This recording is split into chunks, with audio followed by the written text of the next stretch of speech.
하나님 말씀은 사도행전 11장 11절 19절에서 30절까지 같이 합독하겠습니다. 사도행전 11장 19절에서부터 30절까지 같이 합독합니다. 그때 스데반의 일로 일어난 환란으로 말미암아 흩어진 자들이 베니게와 구브로와 안디옥까지 이르러 유대인에게만 말씀을 전하는데 그 중에 구브로와 구레네 몇 사람이 안디옥에 이르러 헬라인에게도 말하여 주 예수를 전파하니 주의 손이 그들과 함께 하심에 수많은 사람들이 믿고 주께 돌아오더라. 예루살렘 교회가 이 사람들의 소문을 듣고 바나바를 안디옥까지 보내니 그가 이르러 하나님의 은혜를 보고 기뻐하여 모든 사람에게 굳건한 마음으로 주와 함께 머물러 있으라 권하니 바나바는 착한 사람이요 성령과 믿음이 충만한 사람이라. 이에 큰 무리가 주께 더하여 지더라. 바나바가 사울을 찾으러 다소에 가서 만남에 안디옥에 데리고 와서 둘이 교회에 1년간 모여 있어 큰 무리를 가르쳤고 제자들이 안디옥에서 비로소 그리스도인이라 일컬음을 받게 되었더라. 그때 선지자들이 예루살렘에서 안디옥에 이르니 그 중에 아가보라 하는 한 사람이 일어나 성령으로 말하되 천하에 큰 흉년이 들리라 하더니 글라우디오 때에 그렇게 되니라. 제자들이 각각 그 힘대로 유대에 사는 형제들에게 부조를 보내기로 작정하고 이를 실행하여 바나바와 사울의 손으로 장로들에게 보내니라. 아멘. 오늘 우리 기도 수업 제목은 세계를 바꾼 이정표라는 제목으로 같이 말씀을 나누도록 하겠습니다. 우리가 신앙생활하면서 꼭 점검해야 될 게 있습니다. 오늘 사도행전 11장 19절로 30절 말씀을 보게 되면 스데반의 일로 인해서 흩어진 사람들이 안디옥에 모이게 된 겁니다. 사실은 초대교회 안에 복음운동이 활발하게 막 일어나기 시작했죠. 예루살렘에 막 말씀운동이 막 왕성하게 증거되기 시작했고 또 그 일 때문에 유대인들이 막 독이 올라가지고 스데반을 잡아서 죽이는 그런 일이 벌어지게 된 겁니다. 그때 그 스데반을 잡아 죽일 때 옆에서 돌을 던지는 사람들의 그 옷을 들고 있던 사람이 누구냐면 바울이었었습니다. 결국은 스데반은 복음을 증거하고 순교하게 됐죠.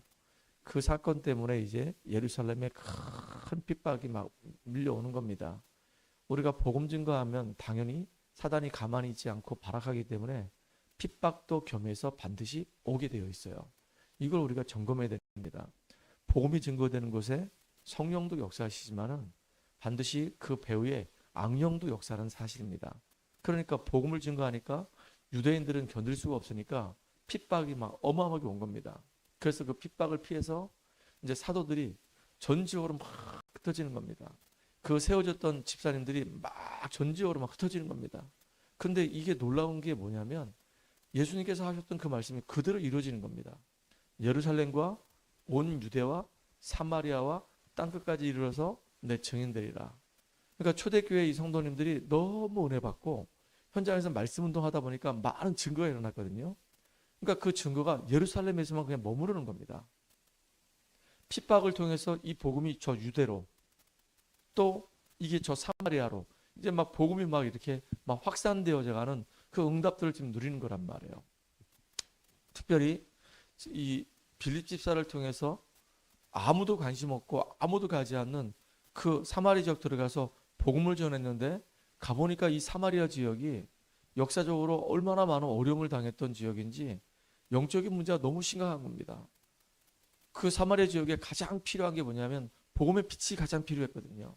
그 빌립이 가서 복음을 증거했는데 영적인 문제가 막 치유되어지고 사람들에게 있는 운명의 문제가 해결되어지고 온 성에 큰 기쁨이 있었다라 그랬거든요. 그거로 끝나지 않습니다. 이제 베드로가 피장 시몬의 집에서 기도하는데 하나님께서 이 베드로에게 이방인 저 고넬료에게 복음 증거하라는 겁니다. 또 고넬료는 이달리아 대 백부장으로서 하나님을 공경하는 사람이었기 때문에 그 사람도 기도하다가 하나님의 음성을 듣게 된 거예요. 가서 저 피장 시몬의 집에 있는 베드로를 불러오라는 겁니다.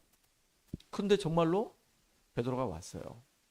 얼마나 베드로 오기를 간절히 기다렸는지 이 사람이 이달리아 부대의 백부장이라니까요.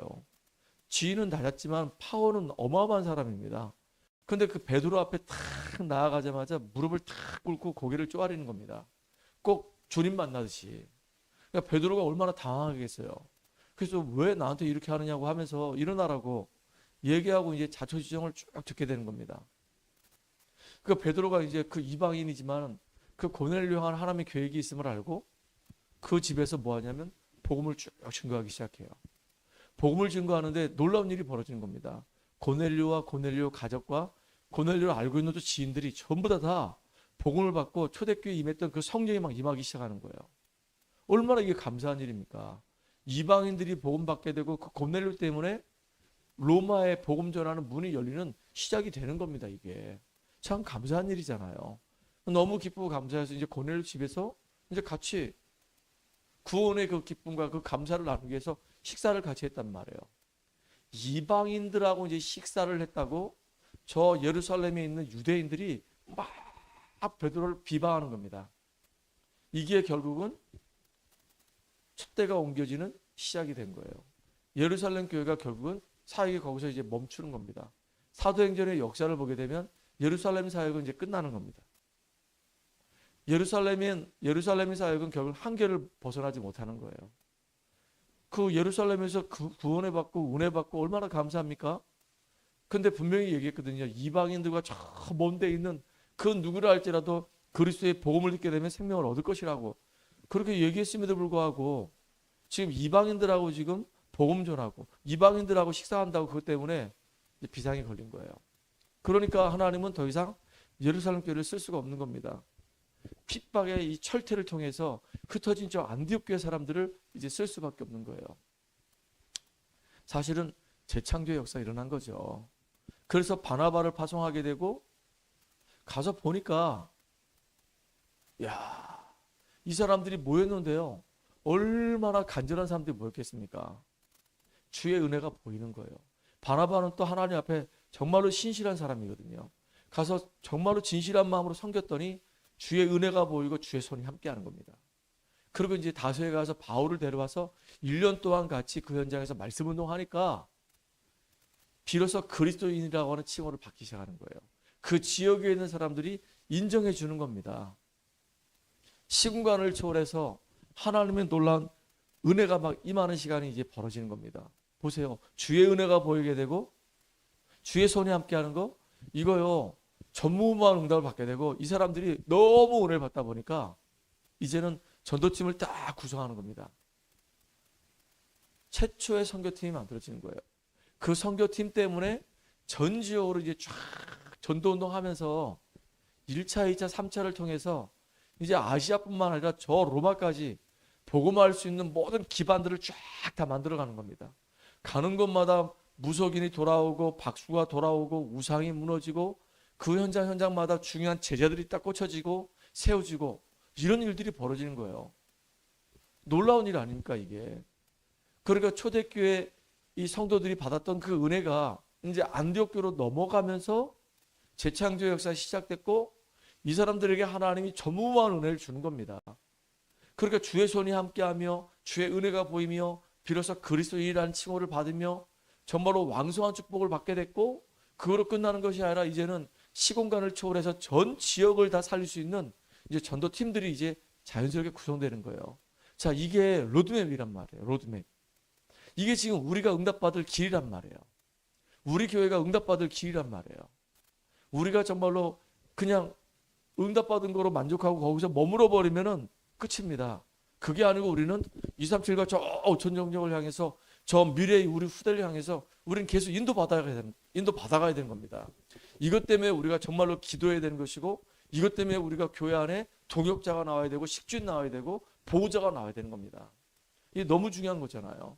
그러니까 이 안디옥 교회는 그냥 안디옥 교회 그 현장에서 막 하나님의 역사 일어난 것으로 만족하지 않고 더 하나님의 놀라운 계획들을 바라보고 이제는 정말로 시온관을 초래 전 지역으로 흩어지는 이런 응답들을 봤단 말이에요.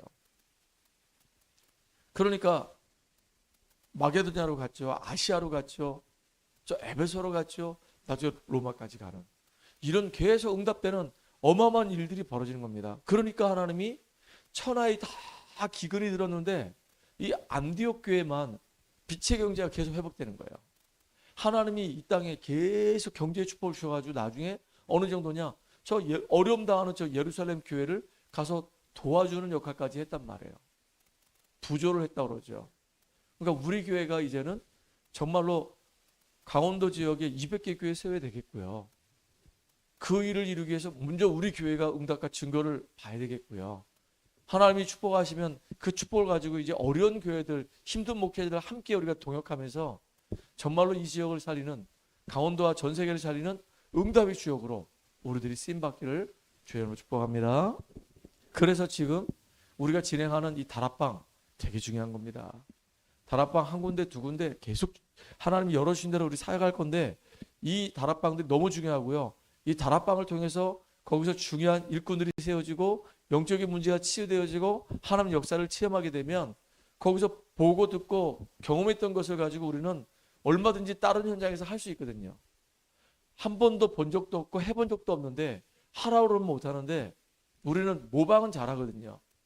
그러니까 1년 동안 2년 동안 다락방 현장에서 목사님이 오셔가지고 또는 사역자가 와가지고 계속 말씀 운동하는 그 과정 속에서 사람들이 변화되어지고 바뀌어지는 역사를 봤다. 그 우리 증인이란 말이죠. 그러면 그 증인들은 가서 말하기 쉽거든요. 그러면서 우리가 또다시 또 다른 다락방을 계속 열어가야 되는 겁니다. 지금 이제 이렇게 중요한 일꾼들을 한 명씩 한 명씩 세워가는 과정 속에 있기 때문에 참 감사합니다. 굉장히 더디게, 굉장히 늦게 뭐 가는 것처럼 보이지만 이게 늦은 게 아니고 탄탄하게 지금 세워가는 중이에요. 정말로 흔들리지 않는 이 절대망대를 세워가는 시간이란 말이에요. 그 중에 이제 우리 전은희 집사가 굉장히 중요한 이제 역할을 하게 될 거란 말이에요. 동해 지역을 가슴에 품고 또 동인병원을 가슴에 품고 그 다음에 이제 정말로 이제 가정 가문을 가슴에 품고 계속 기도하는 가운데 누가 뭐라 하더라도 흔들리지 않는 딱 절대 제자로 딱 세워지는 은혜 시간 되기 바랍니다. 여기 원주에는 뭐 전은정 사모가 절대 제자로 딱 세워졌으니까 동해 지역에는 이제 꼭 그 빌립보의 루디아처럼 저기 데살로니가의 야손처럼 저 고린도 지역의 브리스가 아굴라 부부처럼 이렇게 동해 지역 딱 그러면 전은희, 원주 지역 딱 그러면 전은정. 아이 전씨가 다 판을 치네. 할렐루야. 그래서 딱 이렇게 진짜 중요한 일꾼들로 딱 세워지는 겁니다. 그래서 그 지역을 살려낼 수 있는 그런 응답받는 주역으로 말씀 운동하는 일꾼으로 빛의 경제를 회복해서 완전히 정말로 교회를 위해 섬기고 전도 선교를 위해서 섬길 수 있는 이런 중요한 일꾼들로 여러분들이 세워지기를 간절히 소망합니다. 또 다른 이제 또 제자가 세워지도록 계속 기도하시기 바랍니다. 기도하겠습니다. 하나님, 우리를 통해서 세계복음할 수 있는 은혜 속에 있게 하신 주님을 찬양합니다.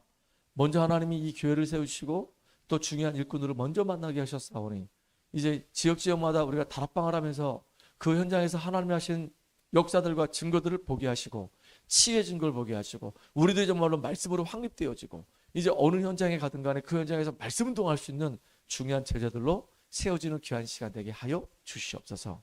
예수님의 이름으로 감사하며 기도합나이다. 아멘. 기도하겠습니다.